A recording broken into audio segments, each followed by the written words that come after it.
ایک پرسکون نیند لینے کے بعد وہ کل سے خاصا بہتر لگ رہا تھا۔ تم کہاں جا رہے ہو؟ سلمان نے ناشتے کے دوران پوچھا تو ارمان نے ہاتھ روک کر انہیں دیکھا۔ ایک ضروری کام ہے۔ کیوں، کوئی کام تھا؟ نہیں، کوئی خاص کام نہیں تھا۔ میں آج گھر جانے کے بارے میں سوچ رہا ہوں۔ سردار نے کہا تو سلمان سیدھے ہو بیٹھے۔ یاسر اور ارمان نے بھی چہرہ اٹھا کر انہیں دیکھا تھا۔ آپ کچھ دن اور ٹھہر جائیں نا سر۔ یاسر تو یہی ہے؟ نہیں بیٹے، وہاں گھر تنہا ہے، ملازمین اور زمینوں کے بہت سے کام دیکھنے ہوتے ہیں۔ میں پہلے ہی ایک ہفتے سے چھٹی پر ہوں، مزید چھٹی نہیں لے سکتا۔ ان کا جواب سن کر سلمان خاموش سے ہو گئے تھے۔ یاسر نے اگلے ہی پر سر ہلایا تھا، ساتھ ہی کانٹے سے انڈا توڑ کر منہ میں رکھا۔ نفاست سے نوالا چبایا۔ ٹھیک ہے، میں آپ کو گھر چھوڑ دوں گا، تم کہیں باہر نہیں جاؤ گے۔ سلمان نے ایک دم ٹوکا تو اس سے گہرا سانس لیا۔ جی چیف، میں بس دادا کو چھوڑ کر واپس آ جاؤں گا، مجھے ارمان کے ساتھ کچھ تحقیقات کرنی ہے۔ اس سے کہنے پر انہوں نے چند پل بعد سر ہلایا تھا۔ دادا، آپ بھی مت جائیں، ایک کام ہے جہاں آپ کا ہونا بہت ضروری ہے۔ ارمان نے یکدم کہا تو سب نے یکبارگی اس کی جانب دیکھا۔ سلمان کے چہرے پر ناسمجھی سی ابھری تھی۔ اور ایسا کون سا ضروری کام ہے؟ ہے ایک کام، میں آج آپ کو تمام تفصیلات بتا دوں گا۔ اگر آج وہ کام نہیں ہوا تو آپ اپنے گھر چلے جائیے گا۔ وہ کہہ کر اٹھ کھڑا ہوا تھا۔ سردار نے اس کے ادھورے ناشتے کو دیکھا۔ اچھا، ناشتہ تو پورا کر لو، میں نکلتا ہوں، مجھے ذرا کچھ ضروری کام ہے۔ پوچھت میں چابی اور موبائل جیب میں اڑستا باہر کی جانب بڑھا تو سلمان نے بے ساختہ گہرا سانس بھر کر نفی میں ہلایا۔ اس لڑکے کا کچھ نہیں ہو سکتا، چھٹی کے دن بھی اس کے ضروری اور غیر ضروری کام ختم نہیں ہوتے۔ یاسر نے یوں ہی چہرہ پھیر کر اس کی پشت کو دیکھا تھا۔ وہ داخلی دروازے سے دور ہوتا جا رہا تھا۔ وہ دوبارہ سے اپنے کھانے کی جانب متوجہ ہوا تھا۔ ناشتے کے بعد وہ کمرے میں دوبارہ چلا آیا، خالی اسٹڈی ٹیبل کی جانب دیکھا اور پھر کچھ سوچ کر نمبر ملانے لگا۔ ہاں ساحر، میں ارمان کے گھر ہوں، تم مجھے سمرین رضا اور دوسرے کیسز کی فائلز لا کر دے سکتے ہو؟ پھر چند پل ٹھہر کر دوسری جانب کچھ سنا۔ نہیں، میں ایجنسی نہیں آ سکتا، 1-2 دن تک اسی گھر پر ہی کیس اسٹڈی کر لوں گا۔ فون رکھ کر وہ کمرے سے باہر چلا آیا تھا۔ ٹی وی لاؤنج میں سلمان اور سردار بیٹھے تھے۔ آج چھٹی کا دن تھا، اسی سلمان فارغ تھے۔ اسی فراغت سے فائدہ اٹھاتے ہوئے وہ سردار کو بھرپور کمپنی دے رہے تھے۔ وہ بھی ان کے ساتھ آ بیٹھا تھا۔ نیوز چینلز پر کل ہوا واقعہ پورے زور و شور سے بحث کا حصہ تھا۔ حنیفہ مظہر، حسن مصطفیٰ اور واجد حسن کی جانب سے کیے گئے بھاری انکشاف پر سب کو بات کرنے کا موقع مل گیا تھا۔ وہ تینوں بھی اب کے پوری طرح ٹی وی کی طرف متوجہ تھے۔ یہ واجد بیوقوف ہے یا اس نے کوئی چال چلی ہے؟ سلمان نے قدرے بیزار ہو کر واجد کا چہرہ نیوز چینل پر ابھرتے ہوئے دیکھ کر پوچھا تھا۔ وہ جو پیچھے ہو کر بیٹھا تھا، لمحے بھر کو نے دیکھا۔ وہ بیوقوف نہیں ہے، سیاسی طور پر تو بالکل بھی نہیں، لیکن وہ ازدواجی طور پر ایک انتہائی بیوقوف شخص ہے۔ اس نے اپنی تہیں ایک اچھا پلان بنایا اور سلینا کو جھوٹ کے ذریعے گھیرنے کی کوشش کی، لیکن اس نے ایک پل کے لیے بھی یہ نہیں سوچا کہ اگر سلینا نے اس سب سے انکار کر دیا تو وہ کیسے اپنے بیانیے کا دفاع کرے گا۔ اسے محض یہ سوچا کہ اگر سلینا کے پاس کوئی راستہ نہ چھوڑا جائے تو وہ اس کے پاس دوبارہ چلی آئے گی۔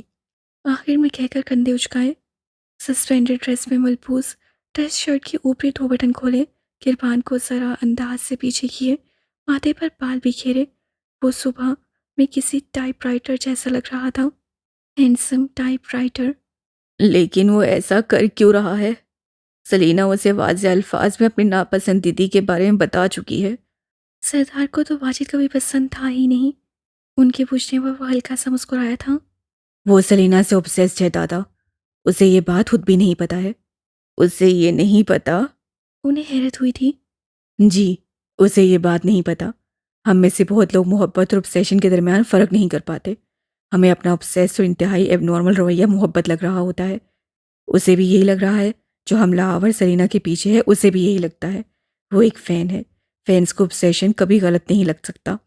وہ اسے محبت جسٹیفائی کرنے کے لیے کسی بھی حد تک جا سکتے ہیں، جیسے یہ ٹھہر کر انگلی سے ٹی وی کی جانب اشارہ کیا۔ یہ سب کر رہا ہے، اور اسی لیے بہت سے آرٹسٹ اپنے فین سے کوئی بھی تعلق استوا کرنے سے گریز برتتے ہیں۔ واقعی اس کا رویہ انتہائی ہے، اپنی بیوی کو طلاق دے دی اور رات کو پریس کانفرنس میں اتنا بڑا جھوٹ بھی اتنے آرام سے کہہ دیا۔ سلمان نے کہا تو دادا نے سر ہلایا۔ زد شکر کہ حنیفہ نے آگے بڑھ کر سب کی غلط فہمیاں سلینا کے متعلق دور کر دی۔ ویسے میں حیران ہوں، جب میں اسے کہتا رہا کہ تم ایکسیپٹ کیوں نہیں کر لیتے سب کے سامنے، تو مجھے ہمیشہ ٹالتا رہا۔ اب جانے کیوں یکدم وہ سب قبول کر گیا ہے نا عجیب؟